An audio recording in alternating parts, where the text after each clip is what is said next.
Good afternoon, Anantal. Myself, Dr. K. Veeraiah, Professor and Head of the Department, Marri Reddy Institute of Technology and Management. Today, I am going to take one of the topic of International Financial Management, Introduction. First of all, we are going to see this particular course objective is understand the overview, importance, nature and scope of the International Financial Management. Coming to course objectives, we have 5 course objectives. First one, understand the overview, importance, nature and scope of the International Financial Management. Recognize the fundamentals of BOP. BOP means balance of payment, accounting components of balance of payment, factors affecting an international trade flows. Coming to third course objective, elucidated the functions and structure of the forex market, major participants, types of transactions and settlement dates. Coming to fourth one, know about the foreign direct investment, international capital budgeting, international capital structure and cost of capital, international portfolio management. And final fifth course objective, this particular subject, understand the overview, importance, nature and scope of the International Financial Management. These are the course objective of the International Financial Management. Next, coming to our course syllabus, total syllabus is divided into 5 units. Coming to first unit, introduction, an overview, importance, nature and scope of the International Financial Management, domestic financial management versus international financial management, international business methods, recent changes and challenges in international financial management. This total comes under the first unit. Coming to second unit, international flow of the funds. Here we are going to, the funds are flow from one country to another country. How it is flow, that is total comes under the unit 2. That is comes under the balance of payment, fundamentals of balance of payment, accounting components of the balance of payment, factors affecting international trade flows, agencies that facilitate international flows, Indian balance of payment trends, international monetary system, under the monetary system evaluation, gold standard, Bretton Woods system, the flexible exchange rate regime, evaluation of floating rates, the current exchange rates arrangements. These are comes under the unit 2. Next, coming to unit 3, foreign exchange market. Here what is meant by the foreign exchange market? Functions, structures of the forex market, major participants, types of transactions and settlement dates, foreign quotations, process of arbitrage, speculations in the forward market, currency future and option market, overview of the other markets like euro currency, euro credit market, euro bond and international stock market. These are all comes under the third unit. Next, coming to fourth unit, exchange rates. The exchange rate means one unit of currency of one country converted into another country, one unit of currency is called exchange rates. Here total worldwide all the countries, they are having the so many businesses international wise. At the time of one country currency converted into another country currency, these are all comes under the exchange rate system. How to exchange? Suppose best example we are going to see exchange rate today. The exchange rate of Indian rupee with the dollar 98 rupees or 82 rupees, Britain pound like this. These are all the fixed by the foreign exchange system. Coming to unit 4th, exchange rates, measuring exchange rate movements. What are the factors influencing exchange rates? Government influence on exchange rate system, managing foreign exchange risk, international arbitrage and interest rate parity, relationship inflation, interest rates and exchange rates, finally purchasing power parity theory. These are all comes under the fourth unit. Next, coming to unit 5th, liability management. Here we are going to take under this foreign direct investment, international capital budgeting, international capital structure and cost of capital, international portfolio management, international financing like equity, bond financing, parallel loans, international cash management, accounts receivables management, inventory management. These are all comes under the 4th unit. And coming to 5th unit, these are all 5 units are related to the international financial management topics. Today I am going to take introduction of IFM. IFM means International Financial Management. First of all, we are going to see what is meant by the finance. Finance is the acquisition of the funds, or to acquire the funds and giving some funds to the others. Taking and giving of the money transactions is called finance. Here, financial management, coming to financial management, is to acquire the funds and invested in particular company. We are acquired the funds. These funds are invested in particular production purpose, or we are going to establish one organization, we establish one company. Like this, we are going to using the acquiring the funds is called financial management.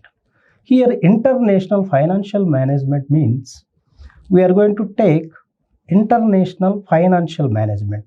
It is occurred when our country is some business activities to the other countries. Best example, India business with the USA, India business with the Australia, India business with the Britain, India business with the China, India business with the Japan. Like this, we are going to various business transactions to the other countries. We are involving international financial management. International financial management to acquire the funds invested in various places of the globe. We are how to acquire, how to we are going to invest, how to we are going to manufacturing, how to we are going to take capital structures and cost of capital. These are all comes under the international financial management meaning and introduction. Here, the main objectives of the international financial management to maximizing the shareholders' wealth. The goals of the international financial management, first one is maximizing the shareholders' wealth. Shareholders means we are going to take any company. The company having the huge amount of the capital. That capital is acquired from the various shareholders. Shareholders means the total capital is divided into number of shareholders.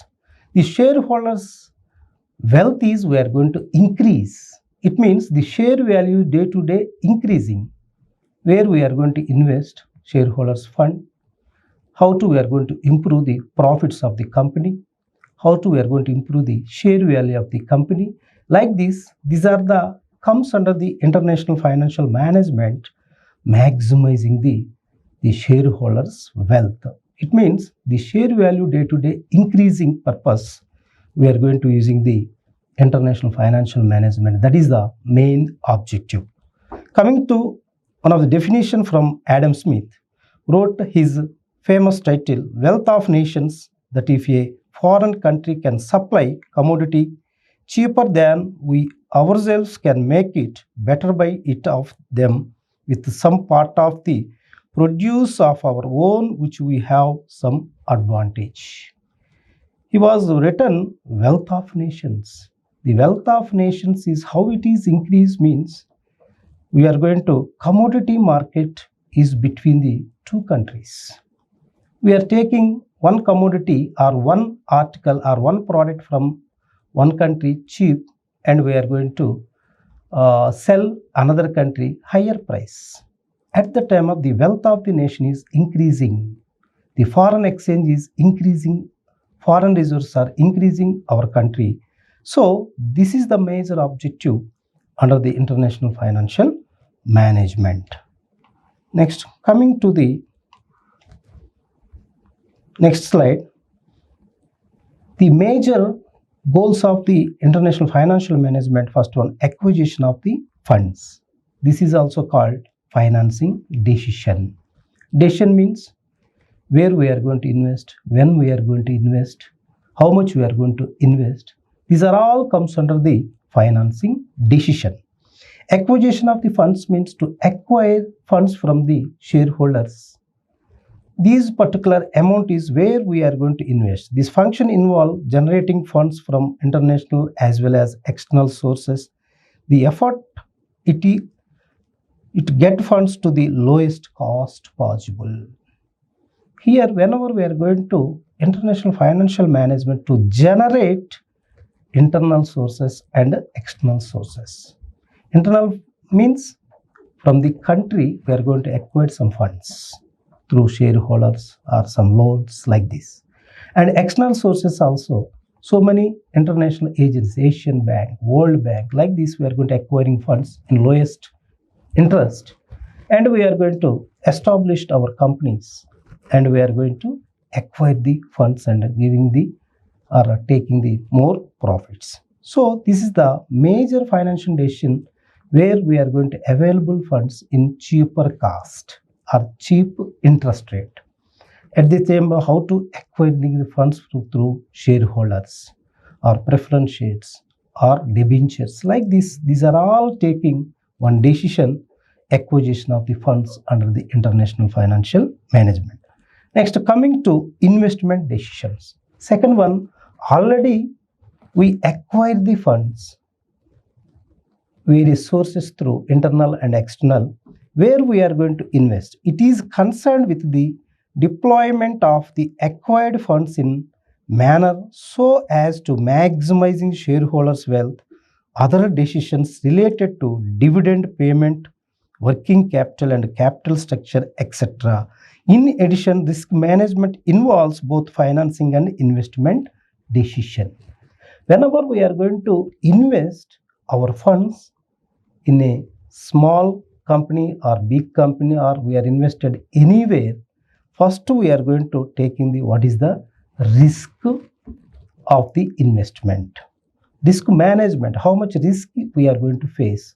Risk are systematic risk and unsystematic risk. Systematic risk is to expected risk, to expected loss. Unsystematic risk, unexpected risk. Best example, we are going to systematic risk. Suppose we are invested 1 lakh rupee, 1000 we are losing, 99,000 we are getting. So that is expected. But unexpected means we are going to invest under the capital market. Today, fall down of the Sensex, automatically our share value is fall down huge amount. That is unexpected. Yesterday, we are going to see our share price is good, but today, based on the market situations wise, the market value is or share value is decreasing at the time. That is the unsystematic, unexpected. So these are all we are taking the risk management levels. How much risk having the particular investment under the international business. We are going to analyze through risk management and we are going to take an investment decision. At the same time, whenever we are going to invest our total funds, we are taking the maximum profits, maximum shareholders' wealth. We are going to increasing that type of investment decision should be take. That is also one of the major objectives and introduction of the international financial management.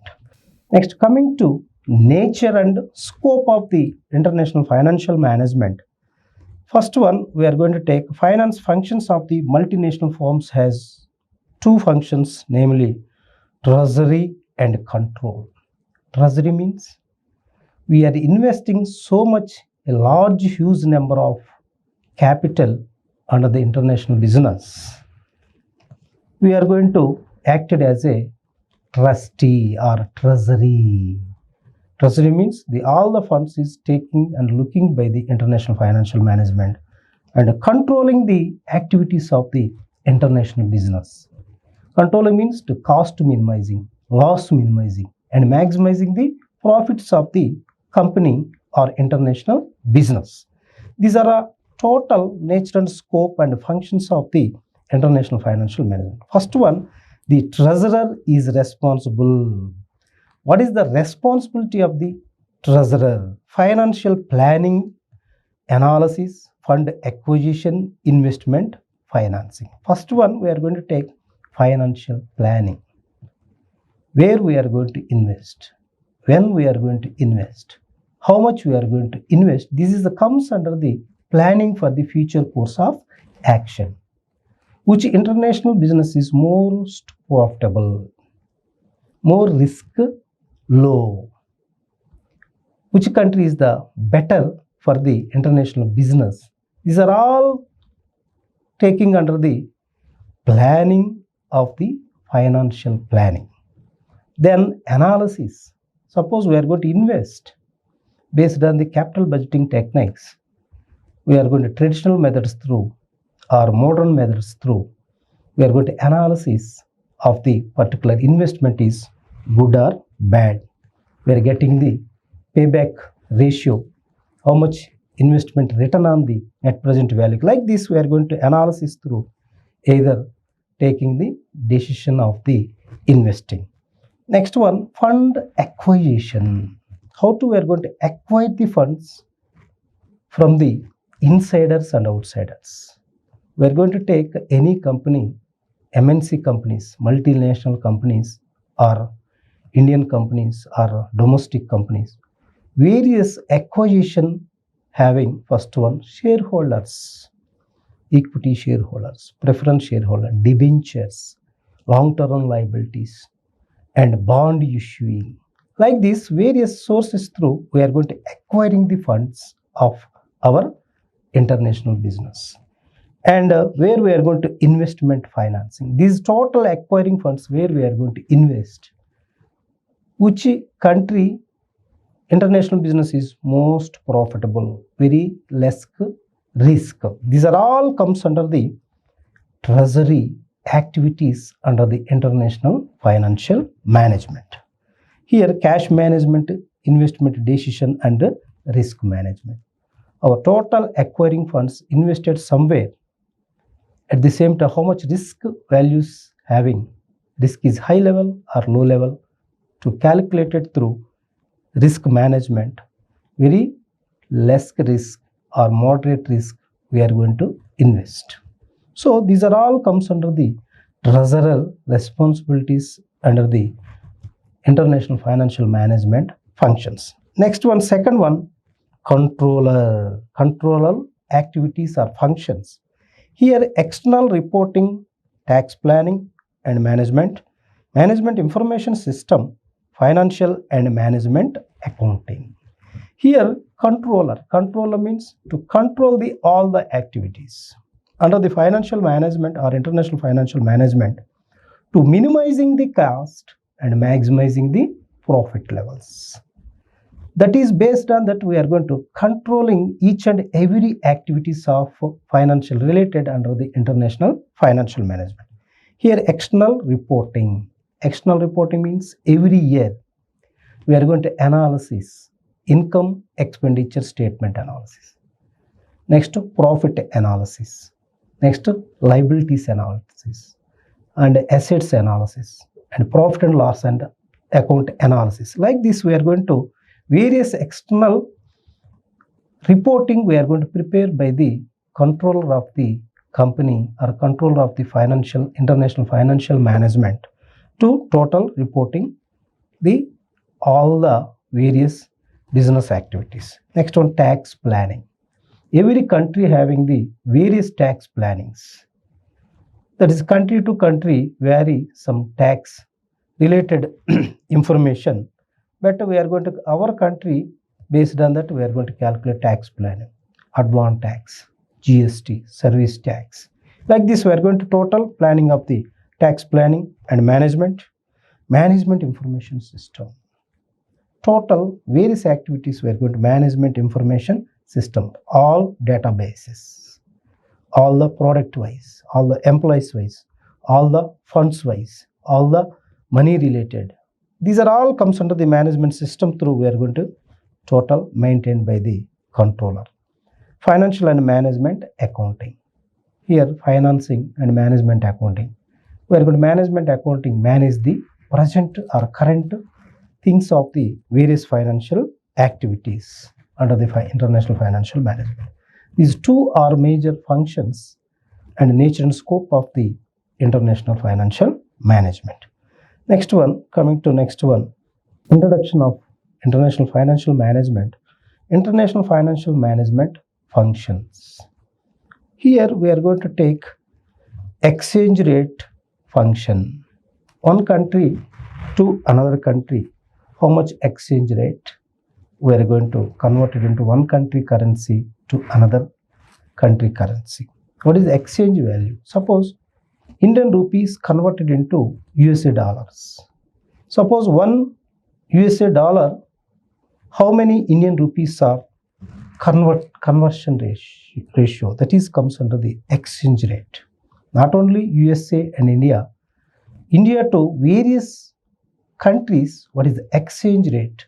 How many Indian rupees are 1 rupee equal to the other country currency? That is, we are going to calculate exchange rate systems and a currency market. Next one, we are going to take rate risk and interest rate risk. Rate risk, we are going to risk involvement of the international financial management. How much risk having? That is systematic risk or unsystematic risk. How to we are going to calculate? We are going to standard deviation. We are going to calculate correlation. Like this, we are going to risk levels we are going to calculate it under the international financial management functions. Next to capital structure. Our company total capital structure, we are going to take it shares how much, long-term liabilities how much, short-term liabilities how much, fixed assets, current assets. Like this, we are going to total capital structure is where various investment avenues are using by our company or not. That is better capital structure and cost of capital. Suppose we are going to take one long-term borrowing funds from the various financial institutions. What is the interest rate of that particular investment? What is the rate of return on that particular investment of 10% of returns or 20%, 30%? Like this, we are going to using the cost of capital. And capital budgeting techniques. Capital budgeting techniques means we are budgeting some amount of rupees to invest in international financial management. The capital budgeting techniques are using where we are going to invest, when we are going to recover all the total funds, how much risk level having, which project is most profitable, which project is we are going to recommended, which project is we are going to not recommended. These are taking the decisions based on the capital budgeting. Capital budgeting techniques are two types. One is the traditional method. Second one is the new or modern methods. Traditional method, payback period, accounting rate of return, and modern methods, net present value and profitable index, present value. Like this, we are going to calculate it. Based on that, we are going to take one of the functions, capital budgeting techniques. Next one, working capital management. Under the international financial management, working capital, working time, how much funds is required? That fund is called working capital. Our company working time, day-to-day obligations fulfillment, we are going to maintain certain fund. That fund is called as a capital, working capital management. Next one, balance of payment. Balance of payment. Here, balance of payment techniques, the total country incoming funds, total country payments or outgoing funds. That is comes under the balance of payment. How much incoming funds of our country, how much outgoing of payments of our country, total balance is deficit or balance is some reserves. Like this we are going to analysis through balance of payment. And next one, international financial institutions or international capital market. We are going to take it under this international capital market. We are going to invest our investment various international companies. At the time of we are going to using international financial institutions. Next, international capital budgeting as well as international portfolio management. Here these are all comes under the functions of international financial management. Next one, we are going to take features of international financial management.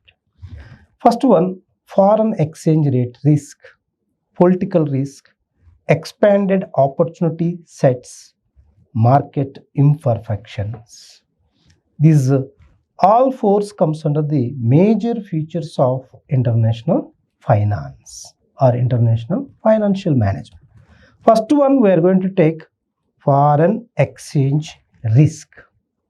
Here, foreign exchange risk, today we are going to take NSE, National Stock Exchange, Bombay Stock Exchange, BSE, NSE. To conversion of Indian rupee to the other countries, how much risk having the yesterday and today and tomorrow.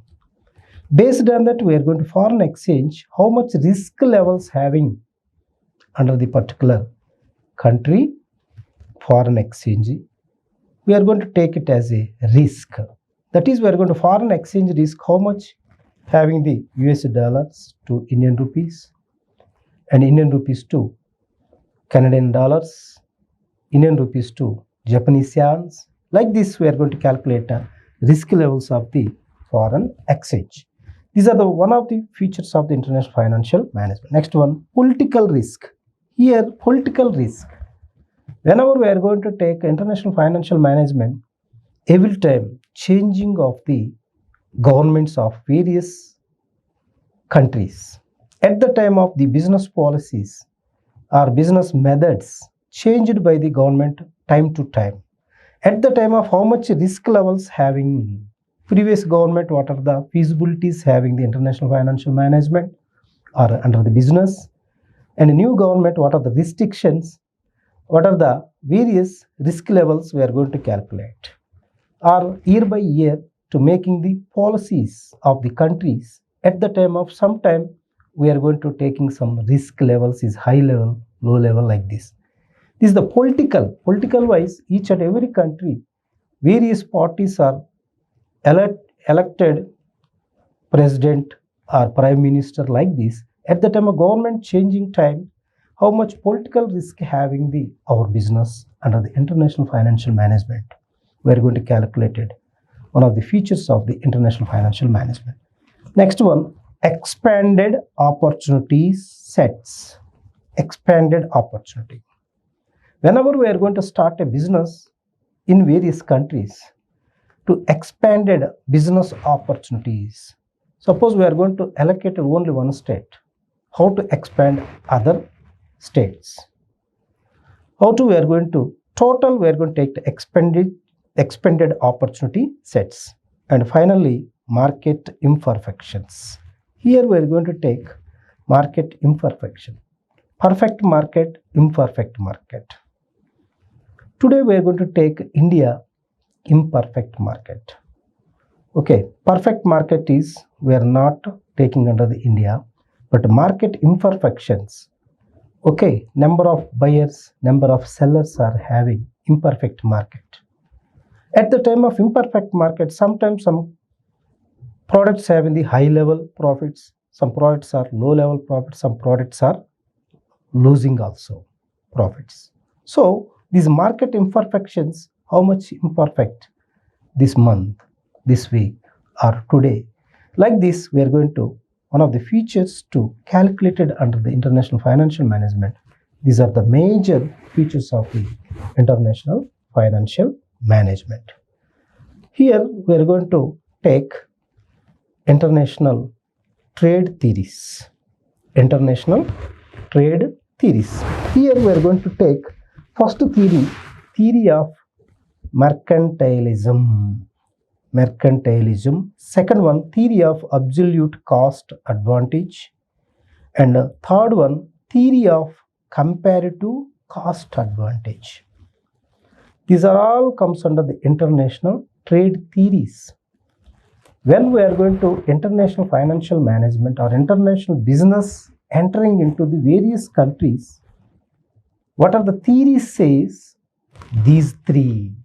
First one, theory of mercantilism. The theory of mercantilism, we are going to take this theory is during the 16th to 3/4 of the 18th century.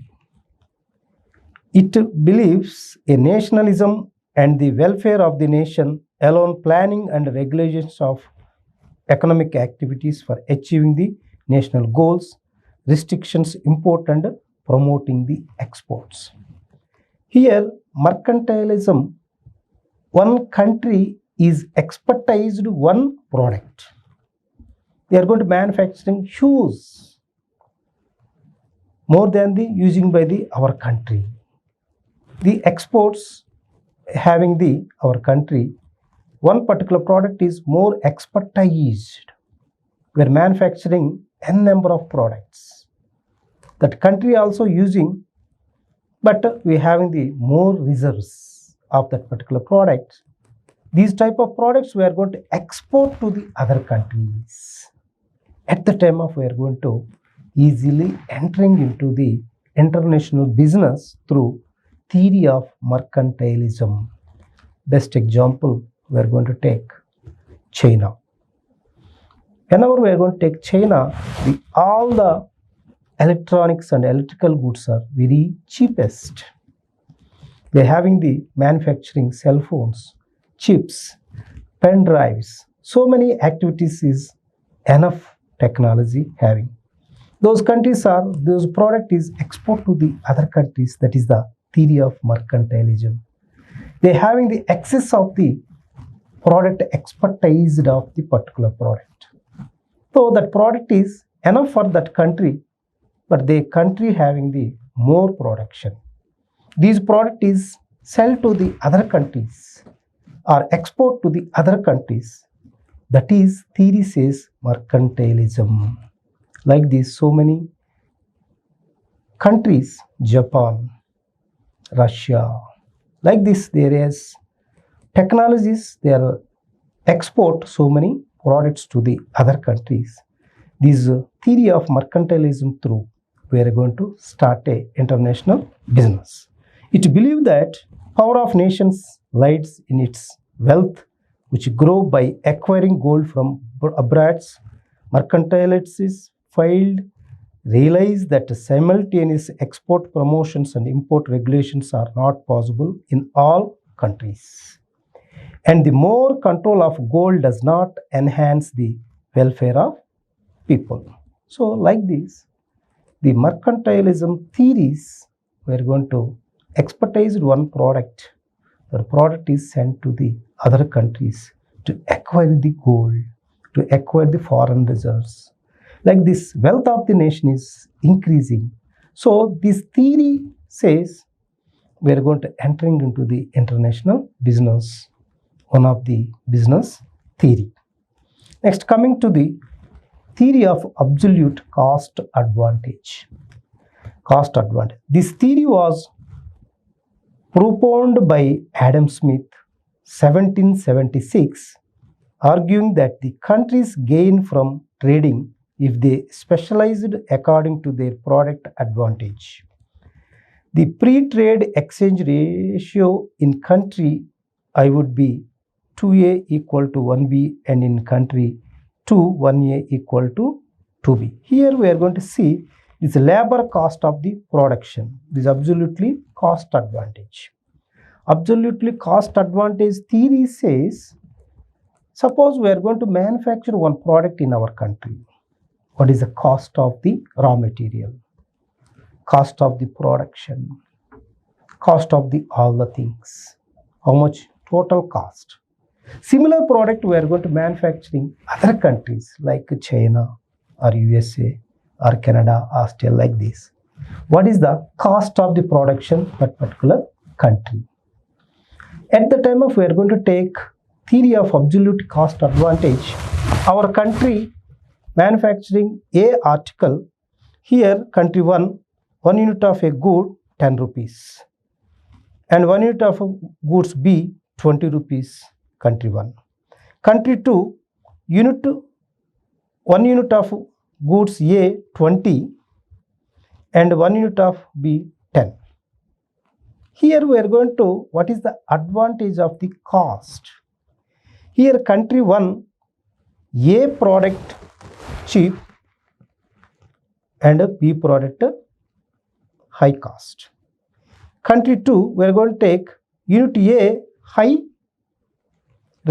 cost of the production, B product is low cost. This is we are going to which product is having the low cost, which country. Better to take that country production. We are start that country, we are going to establish our company. We are going to start international business. Here in this situation, we are going to take this picture. Country 1 unit of product A very cheap 10 rupees, but B product 20 rupees. But country 2 take A product 20 but B product 10. At the time of this theory absolute cost advantage, we are taking 1 unit of a good A, country 1, we are going to establish our company, or we take product from the country 1 and B product we are going to take country 2. That is more advantage. So here the advantage, absolute cost advantage base, we are going to start, we are going to give the international business. Here good A cost is country 1 low cost, better to take from the country 1. But 1 unit of goods B very low under the country 2, better to take that country. At the time of the international business theory says, theory of absolute cost advantage through we are involving international business or international financial management. Coming to the third one, theory of comparative cost advantage.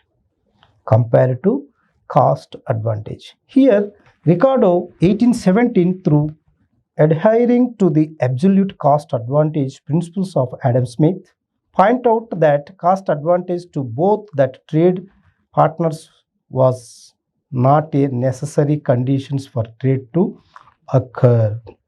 According to Ricardo, so long as the other countries is not equally less productivity in all lines of production, measurable in terms of opportunity cost of each commodity in the two countries, it will be still be mutual gainful from the having entering into the international trade. Here country 1 unit of good A 80 rupees cost, 1 unit of B 90. Country 2 1 unit of good A 120, 1 unit of B 100. Here in this country 1 having the very less compared to other country 2. Country 1 having the very less unit cost, 80 rupees. Here A product under the country 2 120. What is the difference between two? 40 rupees.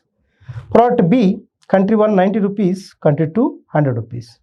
10 rupees is the difference. So more advantage, we are going to trade with these particular unit of good A and good B from the country 1.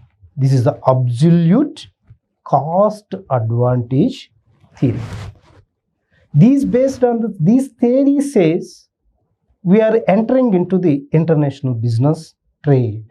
So these theories through we are going to start a international business. Okay, thank you to one and all. Next class we are going to take another topic. Thank you one and all.